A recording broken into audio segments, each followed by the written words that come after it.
Joe Biden's brother Jim. He had a closed door, that's why you haven't seen any video of it, a closed door meeting today with the House. He's there answering some questions. This is all part of the Joe Biden impeachment inquiry. Remember, as you know, Joe Biden has not been impeached. This is an impeachment inquiry. This essentially allows them to ask more people more questions. So they bring in his brother Jim, and they're asking Joe Biden, or Jim Biden, some questions about him, Joe, his business.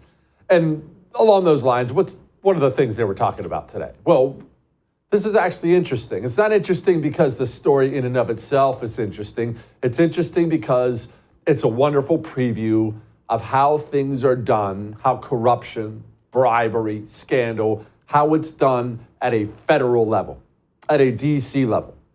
You see, when we think of political corruption, corrupt politicians, I don't know what you picture. Here's what I picture. An envelope full of cash, right? Two guys sitting down, sipping on a beer somewhere, and one guy slides the other guy a briefcase under the table full of cash. That's what we think about. More Bob Menendez type, gold bars in his house. But the truth is, that kind of corruption, envelopes full of cash, is very common at the local level.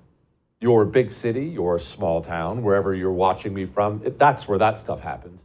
At the federal level, because of all the oversight and documentation, it actually doesn't happen that way. But it does happen in a different way. You see, the people who run this country, Democrat and Republican, they look at the Treasury of America as being this gigantic piggy bank, and they want to make withdrawals for themselves, of course. They're never for the good of the country. They never think about you. They never think about me, always for themselves. But how do you dip your hands in there? Well, here's a great example. Joe Biden and Jim Biden started up a little hospital chain, you see? The hospital chain ended up going belly up, of course. Of course it did. But not before Joe and Jim ended up doing pretty well from the whole thing. This is a Biden family special, but I don't actually want to just criticize the Bidens because this is how it is done at the federal level. Remember Joe Biden's cancer research charity? Remember that? Joe Biden started a cancer research charity. We learned a little bit about this before the election. Raised millions of dollars for it. Nobody can locate anything that they did when it comes to cancer research. It was almost just an empty office building. Now, granted, they had staffers in this charity, this nonprofit, and those staffers made a pretty generous income. But cancer, they didn't dig into any of that. Again, America is just, to all these people, it's just a big pot of gold, and they're just trying to figure out how to dip their hands into it. So that's what happened today, and that's what's going on in the government. Now, what's going to come of this, Joe Biden getting impeached? Well, the Hunter Biden stuff is still to come, and the Joe Biden stuff is going to come after that, if it comes at all. And Joe Biden is probably not going to get impeached. And it was interesting today to watch James Comer talk about the reason Joe Biden probably won't be impeached.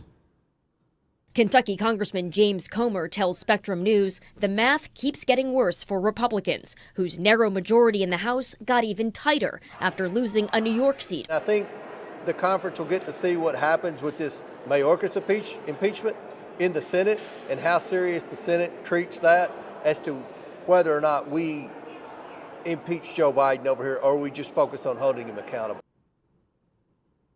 So the numbers aren't there. He's not as confident that the numbers are there. And this is the guy kind of spearheading all this.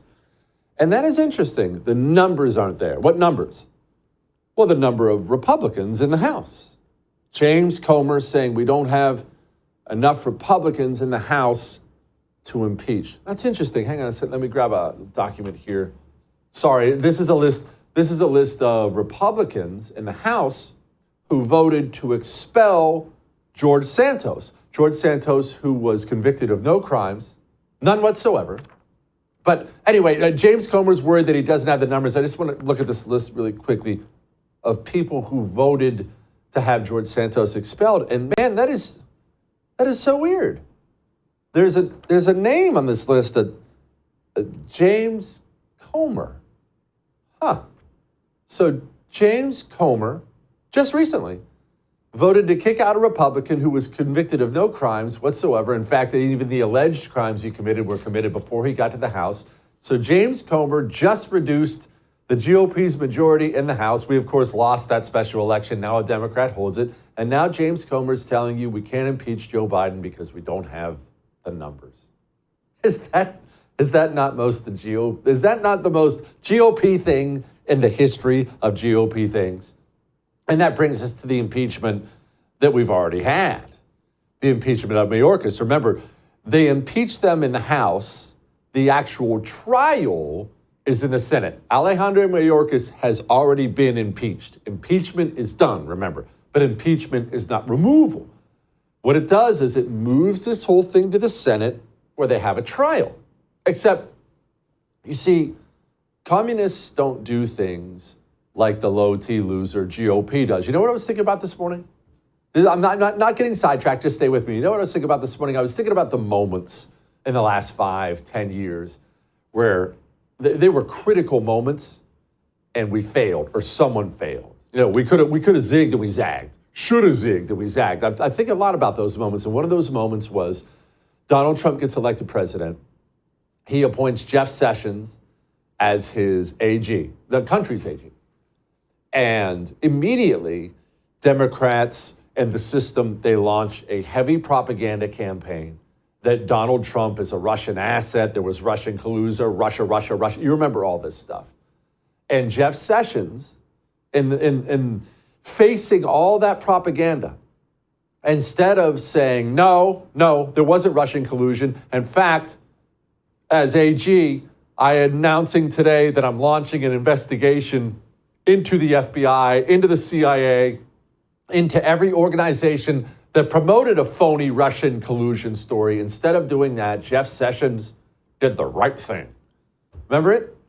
And he recused himself from the investigation. Well, I mean, it wouldn't be right for me to get involved. After all, I'm an officer and a gentleman. And then we remember Democrats spent the first 2 years of Donald Trump's presidency, the Mueller investigation, kneecapping his entire agenda.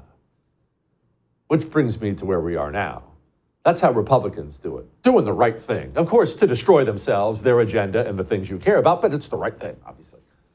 The communists don't play those games. The communists intend to win. It's what I admire a lot about them. If they weren't such demonic, evil, murderous pieces of trash, I would become one. They do want to win, though. You see, this impeachment trial is going to happen in the Senate, right? After all, that would be the right thing. That's what they're going to do. Except Senator Ron Johnson's not so confident. Are we in store for any surprises? Is he actually going to get kicked out? I can't imagine that. I doubt there'll even be a trial. I don't know all the rules around impeachment. I don't know to what extent the Democrats may be able to just call this up as a question, table the impeachment, and just move on. This may be a one quick vote and over. I'm not sure exactly what's going to happen. Yeah, they're tabling impeachment. At least that's the rumor today, is that Democrats' trial. Do you think we're going to do the right thing and allow you to take our guy, Mayorkas, and embarrass him nationally, interrogate him, put him on trial? Because it's the right thing? They laugh about things like that. Of course they're not going to go through with this whole thing. Of course they're not. That's a GOP thing. Well, it is the rules, guys. After all, it says here in the Constitution that I have to allow you to destroy me. Of course they're not going to take it up. They play to win. We play to lose the right way.